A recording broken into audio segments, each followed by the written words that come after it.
All right, hey everybody. This episode of Talk to Things ships with an article titled Hacking Habits, and today is actually a conversation rather than being completely solo. I'm actually here with a friend who introduced me to tracking habits with Google Sheets. I'm with Mehul Gore. Say what's up. Hey, what's up, everybody? I'm a yellow worm. It's pretty cool. So I'm actually in California right now. Mehul's in Texas, but we're both in this wacky virtual chat room talking about building and breaking habits. So real quick, what's a habit that you've picked up recently, and how are you actually tracking it? So this might be a cop-out answer, but I would think reading books is one thing I tried to pick up recently. In college, I tried, and I failed many times. But I think that when I'm picking up habits, the key really is consistency. I was listening to a podcast today with Jim Collins, and he was talking about how consistency kind of starts the flywheel of kind of your own life going. Totally.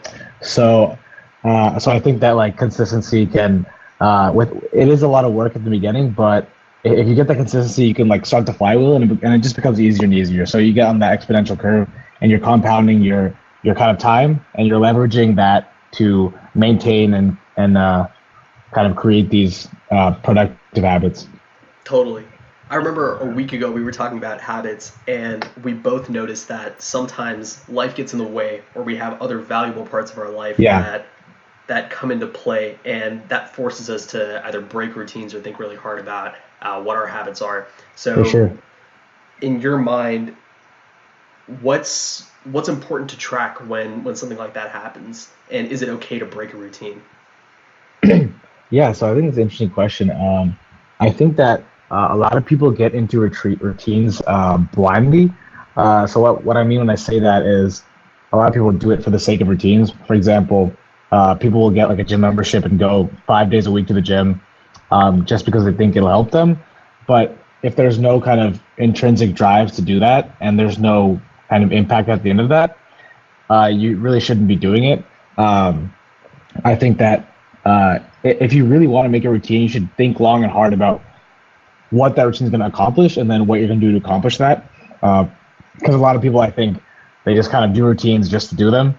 And I kind of fell into that trap too, where I was kind of doing routines just to kind of have my life a bit, I guess, very rigid and planned out and scheduled. But yeah, like you were talking about before, that leads to a lot of breakage of those routines.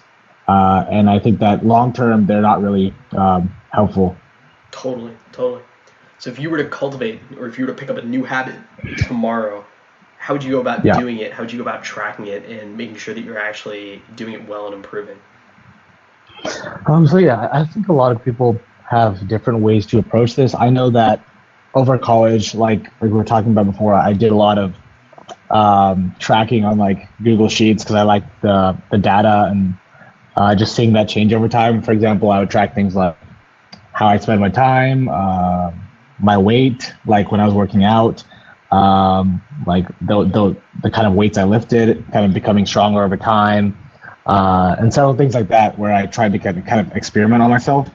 But after that, I think that once you put in that effort to kind of first think about why you're doing the routine, and then kind of start tracking it, I think that tracking goes a long way in the very beginning. But then, like I was saying before, you get that flywheel going, and then I don't think it's necessarily required to start tracking all the time, because I've actually learned that, for me specifically with working out, if you can just do it every day and think about it every day at least, then you don't need to track it over time.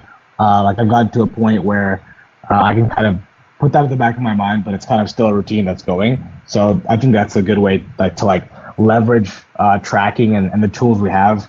But I do think that it could be detrimental long term if you keep trying to hold yourself to too high of a standard over years and years and years, and then you kind of feel bad that you broke your routine. I think it's just better to kind of set some time aside to know that you're going to go all in on this routine, and then just know that if you're consistent, then you don't have to keep this kind of mental burden throughout the years.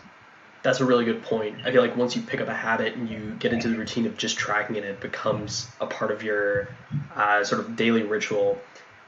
Yeah, exactly. It just becomes a more natural part of your life, and you don't even have to be as intentional about tracking it anymore, right?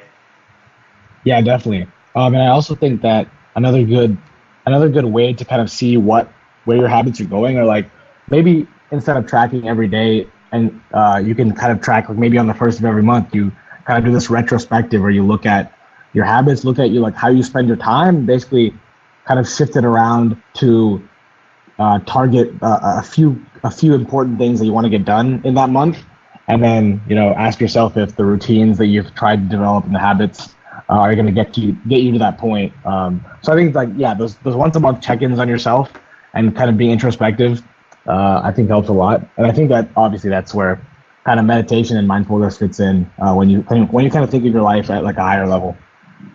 Nice, dude. This is great. Thanks for hopping in with me. For sure, man. I love being this cute little worm. So this was really fun. All right, man.